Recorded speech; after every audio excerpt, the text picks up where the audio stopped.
What I'm going to do here is instead of reading off the formulas for all of these ink mixes, I'm simply going to read a story to you from the SCP Foundation. That is Secure, Contain, and Protect. Now, this is SCP-067, and the object class is Safe. Special containment procedures, when not in use, or the subject of study, the SCP-067 is to be stored in a felt-lined wood box. The nib is to be corked, and all art and writing are to be submitted to the SCP Research Command for analysis and further experimentation. I do find it weird that they say that the nib is to be corked. They obviously don't understand fountain pens. Description: the SCP-067 is a fountain pen made by a German supply company called Pelican at some point between World War I and World War II. It is pale green in color with a single red line going straight down along the side. The shell is oak and the nib is extremely sharp, capable of piercing human skin if pressed lightly. Though it apparently lacks a reservoir, the nib never appears to run out of fresh ink.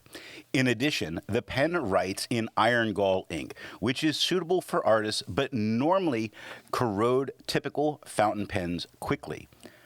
I feel like they don't understand iron gall ink as they write this, but that's besides the point. Research has surmised that any object holding SCP-067 loses all autonomy of the hand and arm that grasps it. The full sensation is intact, but the arm below the elbow is controlled by unknown forces, theoretically centralized with SCP-067.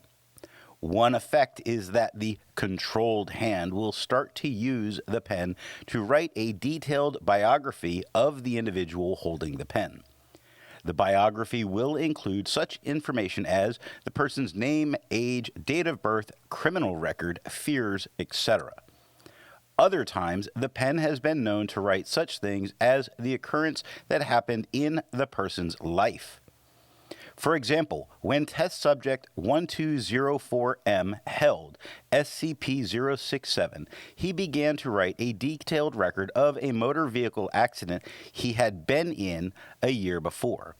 Later, the subject admitted that many details penned in the account were not readily available to him at the present time, i.e., the subject had forgotten many elements present in the written work, including his previous car license plate number, the other vehicle's color, and so on. The subject stated that his memory of the event was so fresh in his mind during the transcription that he could taste the blood in his mouth. Subjects holding SCP-067 have also been known to create intricate works of art, despite the subject lacking any formal art training or previous tendency towards drawing.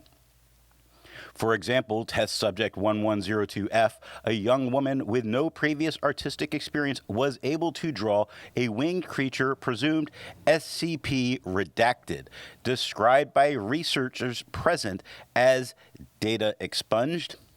When subjects are asked to explain what happened when they hold SCP-067, the typical response is that the subject freely relinquishes control of their appendage to SCP-067 so that it may complete its work unimpeded. Despite being instructed to draw or write, subjects describe feelings of empathy, admiration, and cooperation with SCP-067 that coerces them toward a will not their own. Here's a quoted response, number 1. I don't really know how to explain it. It just kind of happened. When I picked up the pen, it seemed as if my hand wasn't my own anymore. I knew I could move it if I wanted to, but I chose not to because I loved the picture I was drawing. It was like my hand had life. Suddenly, my hand stopped, and I realized I had complete control over my hand again, and I put the pen back down. I looked at the drawing and saw how beautiful it was. I guess the pen decided it was done and was finished with me. Tests and experiments. On date redacted 2000 redacted, a test was done to see how the pen affected living creatures other than humans. Experiment 1. The test subject, a male macaw aged 2 years 4 months who had previously learned how to use pens and markers, was placed in a standard psychological surveillance room, neutral with coloration one-way observation mirrors, with SCP-067, a work table, and a pad of paper. Subject picked up SCP-067 in his left foot, then took it to his right hand, then tasted it. Subject then put the pen down on the paper and smelled it. After 30 seconds, subject picked up SCP-067 again and began tapping it repeatedly on the table. Subject also began tapping SCP-067 on his own body. Subject tapped SCP-067 with increasing force until ink was being splattered on his fur. Subject then threw SCP-067 onto the floor. Subsequent mechanical analysis revealed no damage.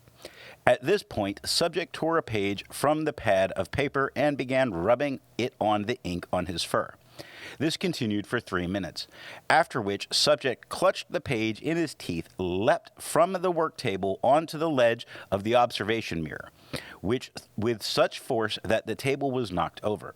Subject began smearing the ink from the paper onto the observation mirror while making repeated vocalizations. Subsequent analysis revealed that 50% of vocalizations were consistent with typical distress vocalizations of the macaw, and 50% were unfamiliar. After 6 minutes of smearing ink on the observation mirror, the subject began tearing at the page with his teeth and claws, but dropped it before destroying more than 20% of the paper. Subject then collapsed on the floor, breathing rapidly and repeating unfamiliar atypical vocalizations. Subject's handler reported that once removed from the psychological surveillance room, the subject's mood improved rapidly. The subject was closely observed for 2 months following the experiment, but did not repeat the atypical vocalizations. The sheet of paper was filed away in data expunged.